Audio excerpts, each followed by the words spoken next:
So we have the movement here from the 6th line of the 59. And in this movement of being able to recognize or not what type of intimacy can really work, and the commitment to that intimacy is the entering into the marriage contract and the marriage bond itself. You know, for everybody who's hip, cool, and liberal, I'm sorry. I mean, according to the wheel, you know, you go from understanding the importance of intimacy and the need for it, and you get married. I mean, that's what it says in the wheel. So you go to the 40. You go to the 4037, which is the channel of the marriage contract itself. The great channel of bargains. The channel of community. And in its cross, we have the right angle cross of planning. That is the third variation in this quarter of duality. The right angle cross of planning. And this is the global theme that we're living with and have been living with since the beginning of the 17th century. That is the 40, the 37, the 16, and the 9. The 40th gate of deliverance is the gate of aloneness. It is the primary gate of aloneness, which seems odd considering this is part of the marriage contract. Part of the marriage contract is the sanctity of aloneness. This is something that is so important for couples to understand. Marriage eliminates loneliness, but it can never eliminate the need for aloneness. Never. And that the bond works best when the spaces can be separated. That is, when there is the opportunity to be alone without interference. The 40th gate is an ego gate. Please understand the nature of the ego motor. It's very important to understand how the ego works. The ego demands rest. The heart is a muscle. It demands rest. It is essential. Now, the ego is part of the material plane. That is, the ego drives us on the material plane, and 3 of the 4 ego gates are part of the tribal circuit, including this gate, the 40. The nature of the way in which the heart motor works is that in its life curve, it tries to get an equation in which it gains more rest for less work. That's its equation in life. And it means that every time that the ego uses its energy, its willpower, that it has to have at the same time an equal or more amount of time as rest as a balance. If the ego does not get that rest, then you're going to have enormous problems, because this is the gate of denial. And the physical attributes of the ego, heart, stomach, they will begin to suffer. If the ego does not get its proper rest, this is the kind of type that drops dead of heart attacks under pressure, suffers from ulcers. And the key to this is that they must have this balance. So when you look at the black book above the lines, it says the point of transition between struggle and liberation. Between struggle and liberation. These are 2 aspects. The struggle is the use of the ego as will. The liberation is to put your feet up and be a couch potato. Don't try to get the worker who puts out their ego energy all day to work when they come home, because you're going to have problems and you're going to make your partner sick because they have to have their rest. And what they're looking for is a 37 on the other end that says, "Oh, you've worked hard today, dear. I made you your favorite dinner." Blah, blah, blah. Okay. The first line, the introspection, the foundation. It tells you exactly what the ego is all about, and it tells you what a successful contract in any relationship is all about. Recuperation. Rest. Rest. The Son Exalted. The ability to relax and enjoy the fruits of one's labors.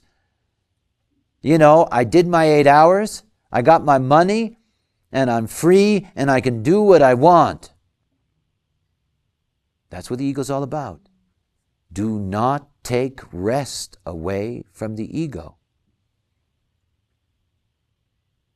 Its life curve is to get to the point where it retires, does no work, and still gets money for it. That's the goal of all egos, is to get to the point where they don't have to work at all. You know, money for nothing, chicks for free. The moon in detriment. The moon cannot stand still. The ego uncomfortable with being alone too long. And the only difference is they need their rest, but not a lot of rest. That's all. But they must have their rest. And they have to have authority in that first line. And because they don't know the other very well, because this is lower trigram, they don't easily find the partner at the other end that allows them the rest. And they have to have the rest. That's why it's about bargains, relationships. You know, I do this and you do that. And when I've done this, I don't do anything. You do that. Don't bother me. I do this and then I do nothing. You do that. That's the bargain. If you don't cross that line, it works. It just works. But the moment you cross that line, every bit of energy you take from that ego, when it wants to rest, you pay a price for it. Both the person who calls it out and the person who has to live it out. Second line, resoluteness. This is a gate of aloneness. That's the only second line I have, is the 40, the second line. I mean, I really understand what it means. You know, it looks like I'm all alone. And it looks like I don't want anybody to bother me. And that's what people see. You know, sometimes I'm like that, sometimes I'm not. It's just projection. You know, it's nothing more, nothing less. That's why I ended up with all these sannyasins, these 37s. You know, they automatically just pull the bell of the 40 anyway, because they're always looking for that ego energy. Resoluteness, the power and authority in aloneness, to shed forever the qualities which hampered liberation. Aloneness is great. This is the great gate of denying God. Hey, this is the great gate of atheism. This is the great gate of saying, I don't need you. There's no God, there's no love. You know, it can be very, very clear about denying everything. I don't need that from you. I don't need your bargain. So when you call them out, you really have to be able to offer them a fair contract. Otherwise, they're going to reject it completely. The moon in detriment. A natural peacefulness that in deliverance, that in aloneness, may sympathize with and attempt to nurture the forces which have hampered it. And of course, what happens here is that you get called out and you go along with their bargain and you give up your rest. And it costs you, because at some point you collapse. This is the whole mystery of understanding the ego. Think about what that's like if you have an undefined ego. I mean, think about how devastating that can be for you if you're constantly being conditioned to the power of the ego without having built into you the genetics that will demand rest to go along with it. You end up burning out your stomach and heart system. It's essential. I had an extraordinary experience with the power of what happens to you when your ego gets conditioned. For many years, I have had Pluto. It's gone now. Many years, over 6 years, I had Pluto conditioning my ego by connecting my sacral system and defining my sacral system so that my ego was connected to it. And at the moment that that happened, I stopped resting. I mean, it was very good for human design, but I mean, it was driving me mad. The sacral center overpowers the ego. And the moment that the sacral connects to the ego does not have the power to control its rest time. And so you go and you go and you go and you go. Now I have a lucky constitution, so I survived it. But think of all the ego people that have sacral people in their life who strip away their rest time and keep them going by driving them with their sacral power. Understand how the ego works.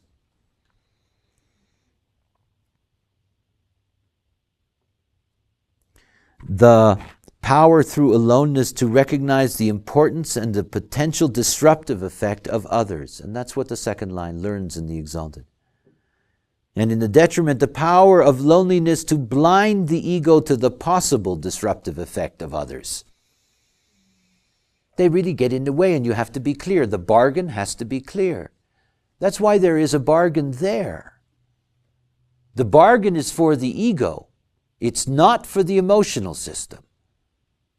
It's for the ego. Because if the ego doesn't get its proper rest in the bargain, if it can't see that out of that bargain it will get more and more and more rest, then the relationship cannot work. A successful community is a community in which the amount of labor necessary to maintain the community gets less and less over time. That's success. The third line. The third line, obviously, in this gate of aloneness, is going to have difficulties in being able to establish a contract because it is a line of bonds made and broken, and it will make mistakes in the kind of contracts it gets into. So you get this nice humility. A calculated mode in aloneness to avoid attracting the attention of negative forces. A negative force is anybody that wants you to work when you're not ready. That's a negative force to an ego. Anybody who wants you to commit your power when you're not ready, they're not for you. Pluto exalted, the subtlety to enjoy aloneness without having to flaunt it. The capacity of the ego to avoid negative forces, even if it means being alone. And these are people that are happy being alone. Everything about the 40 is about suspicion. It's very suspicious. It's very suspicious of the emotional affection that's being offered to it. Yeah, you're very nice. What do you want? What do you want? This is the question that 40s always ask. What do you want? What's the deal here? What do you expect me to do for you? How much of my time do you need? Because that is what's important to the 40. And if the deal doesn't look good, they won't take it, because their natural instinct is to be alone and left alone. And to deny the fact that the other can really be of any value to it. I don't need friends. What for? They take up my time. And I don't seem to get anything in return. 40s can be very... Mars in detriment, the ego arrogance that demands attention and gets it. The capacity of the ego to demand attention. And these people demand attention by demanding their contract the moment they bang into you.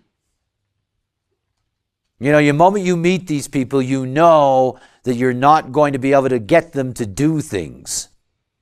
Very hard to get egos to do things unless they really want something from you, and it's usually sex. The 40, which is a gate of aloneness, which is a gate of sexual denial, is only that when it doesn't have the 37 smiling at it. You know, when the 37 is smiling at it, there are twinges that take place in the body. And it really gets in the way of them saying, hey, look, I don't need that. And that's the moment that it's possible to enter into the bargain. Lower trigram does not have social skills. So here in the 4037, the channel of community, which is a very, very important social channel, it's the only social channel that automatically appears because it's an opposition channel, the 40 and the 37 being opposite to each other. It is the dominant, most consistent genetic social pattern we have. So it's very important to us. It is the very basis upon which our civilization is built. That is the community, the supportive community that thrives in the material plane. And it's the ego that makes that possible. But when you're in the lower trigram, the skills to recognize what community and who to make the bargain with, and what kind of bargain, is something they're not well equipped for, because they don't know what's at the other end. And they often get into a lot of trouble because they don't know about the 37 smile. They don't. You know, the 40, the first, the second, and third lines, it has no idea that there is that smile at the other end that's going to make it forget everything it was thinking about. The upper trigram knows that there's the smile at the other end and knows what makes that smile work. That smile works when the ego works for the smile. And it's a trap. Now, it can be a tender trap. I mean, after all, human beings are designed to live in the illusion of separateness. That's our magnetic monopoles. And we have a evolutionary process and a binary process that bonds us to others. So we're dealing with something that, though it is our evolutionary pattern, we're still alone. And it's quite a thing to be able to fulfill that contract with another. It's quite a thing. And the more educated you are, the more difficult it is, because the more criteria are involved. The first bonds were easy. That is, I kill, we eat. Psh. You know, it was easy. It was basic. It was survival.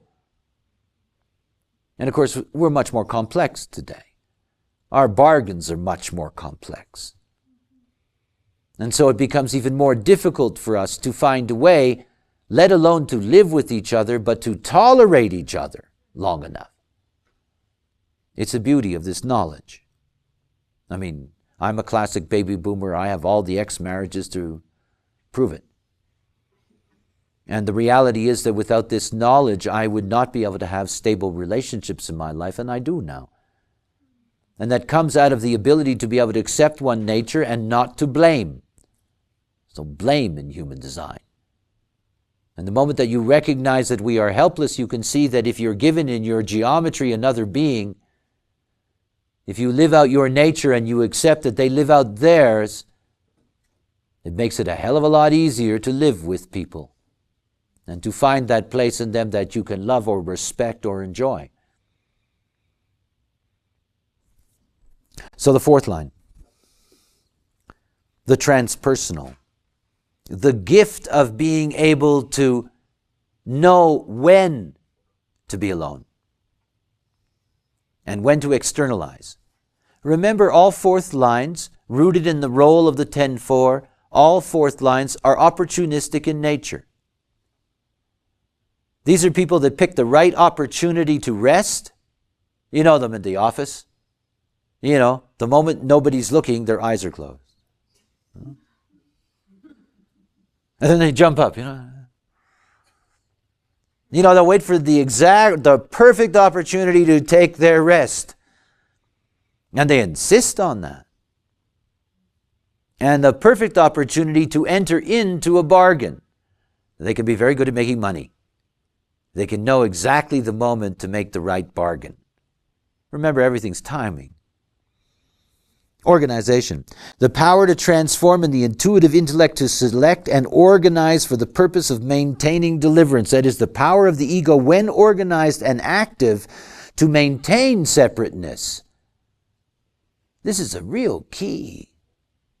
That is, no matter how engaged the 40 is, no matter what contract the 40 makes, it never loses its ability to stay alone. It doesn't enter into a job unless it can have its own cubicle or its own office. It can't, otherwise it's disastrous. It has to be able to go home and go into its room and close its door in order to be alone, in order to return to its separateness as its reward. I'm resting now. By the way, when the ego is resting does not mean it's not doing. Rest for me is writing a book. Work is teaching. They're both occupying.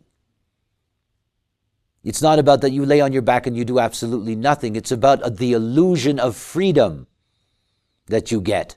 That when your work is done, your time is your own. And it's that illusion that the ego lives by. It's designed to live that way. The detriment, Mars. An uncontrollable zeal that ignores the quality of support in preference for the quantity, which in the long run may destabilize its ability to be alone. Deliverance. The empowering of the ego through the capacity to organize others. Now look, this is all about being able to control the contract. It's always about that, being able to control the bargain. Remember that 4s make friends with you so that they can fuck you. Now you can think about that positively or negatively, because it's both what's active in that. So many people get screwed in their bargains.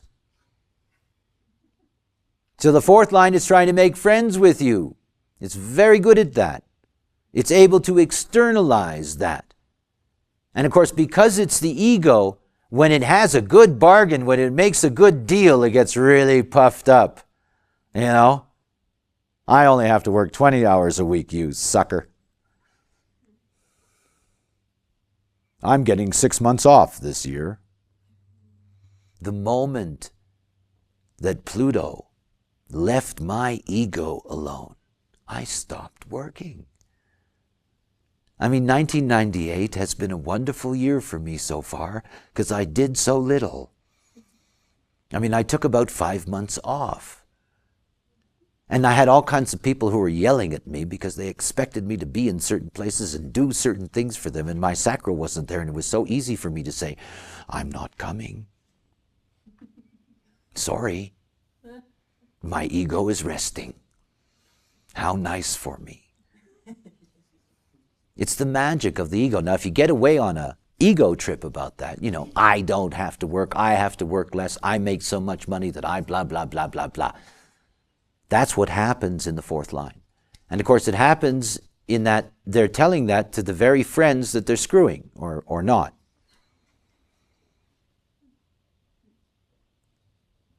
It's nice to see that we have everything, When you get to the last 7 minutes and 30 seconds of the 4th line, the design sun and earth change, and they change from the 16 and the 9 to the 35 and the 5. So you have the juxtaposition cross of denial, the 40, the 37, the 35, and the 5. These people are fixed on denial, and they deny the possibility of a decent bargain, and they deny the possibility of any kind of connection to God. These people are fixed on denying. It is one of the mysteries, the only gate, the only line that is purely purely, purely mystical of the 384 is the 54-4. It's a fourth line. And that means in the genetic continuity of all fourth lines can lie something deeply mysterious, deeply mystical. Those that dream of touching God go to their graves a virgin. And those who deny that God can ever be touched often end up being touched by God, or touched by the forces, or whatever kind of name you want to give that. So denial does not mean that there is no potential for transformation, satori, whatever. There always is. But it doesn't mean like that's a guarantee, because it's not. The left angle cross, for me, a very interesting cross. The left angle cross is called the left angle cross of migration. This is the 40, the 37. Remember, this is a cross that brings a definition. The 35 and the 5. Think about how this works. Planning, denial, migration. These forces, they really do move us. They create new communities and new places to live in and so forth and so on. They are driving forces to move away from what has been planned and structured in the bargain because they think the bargain stinks. And they think a better bargain can be made.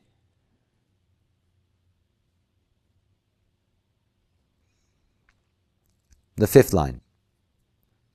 Rigidity. The recognition that to achieve liberation, all negative forces must be rejected. The revolutionary that demands absolute victory, that is, the power of the ego, is maintained in the rejection of negative relationships. The gift of the 5. Think of this image again of the hexagram as a house, and you've got the main floor windows, and that's where the second line is, and the lights are on and everybody's looking in. But you have the second floor windows, that's the 5th line, and the lights are off, and the 5th line's looking out. Those people who want to be friends with the second line know what's there. They want to make a bargain with the second line. They're reading something because the second line is always open and visible to a certain extent. But the 5th line isn't. They're looking up trying to figure out what kind of deal they can make with the 5th line without realizing that the 5th line can look and watch them and they don't see it. In other words, all 5th lines, the seducer seduced, all 5th lines are ready at some level or another for the projection that comes to them. And they watch those who do the projecting.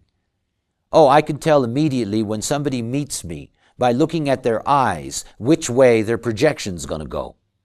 I mean, I'm a 5. I know instantaneously which way that projection's going to go.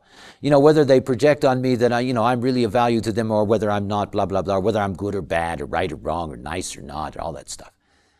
It's all projection. And through experience, I know exactly what they're projecting in those narrow terms. So that rigidity is an advantage. That is, it's only going to enter into a bargain for victory. Victory is, the bargain is real, the rest is guaranteed. And of course, this is classic general.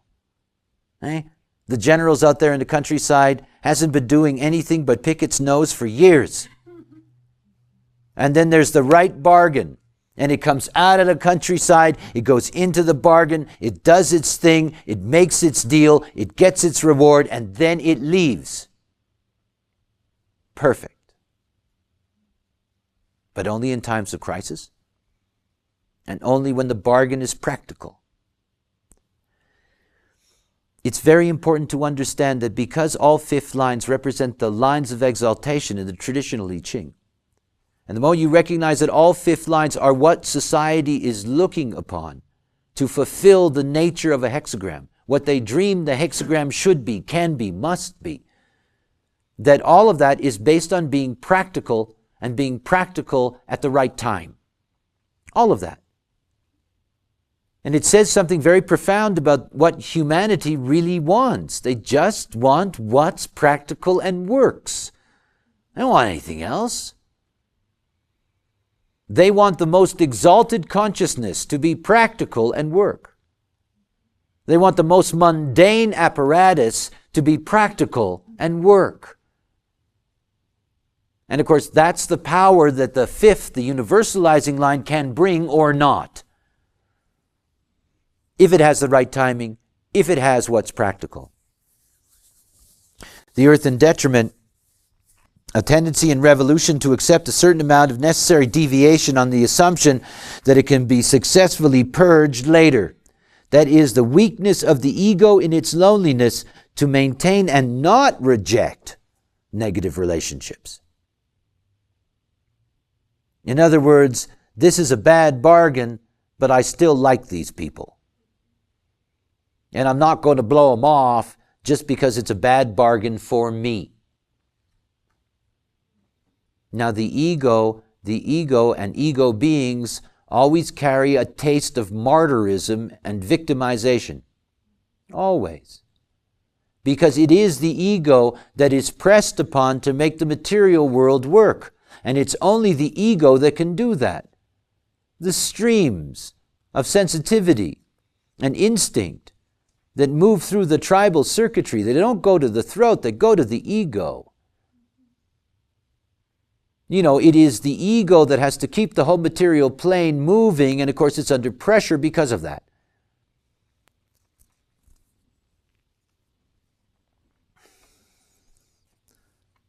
Don't make bad deals. And don't make bad deals with nice people. You know, the 45th line is really saying to you, you know, be careful when you lend money to your friends. It isn't saying don't do it. It's just saying be careful, because you may actually be giving it away. You know, and then you're going to have to work that extra bit to make up for that rest that you just gave them. Because that's what money is. The 6th line. Have you ever seen a 46th line kid? And it's the family picnic. And everybody's there around the barbecue. And everybody's together. Except for the 40, the 6th line. They're up on the roof. And they're looking down at their family. And they're saying, my father's a jerk. Look at him. My mother doesn't know what she's doing. Look at her. My sister is being unfair again. Watch her. Nobody is going to get enough food. Look at them. You know, that child sits there and watches everybody do their trip. And this is a child that always gets into trouble when it's young and gets its fingers burnt when it's young, because it keeps on insisting to its mother and its father that what they're telling it is unfair. This is the mantra of the 40. It's unfair. And of course it runs through this channel. It's just unfair. Decapitation. Heavy business, the 46th line. The necessary destruction of inferior forces in positions of power before liberation can take place. The Son exalted. The authority coupled with the magnanimity to remove from power only those who deserve such drastic treatment. The power and authority of the ego to eject individuals in legitimate defense of the group. So, of course, when those children are young, they get into a lot of trouble. I mean, they try to use their genetic gift to establish what is right and what is wrong and what's the bargain is within the family. And, of course, they have no power to do so. They're a child. They quickly get burnt. But they learn in their lifetime that it always presents them with a lot of trouble every time they stick their nose in and they say, this one is useless. Do something about it, or I don't join. And of course, they end up not being joiners. They end up coming into a room full of people, and they look at the way the structure operates, and they look at about the way it's led, and they know right away that they'll never be able to tolerate it.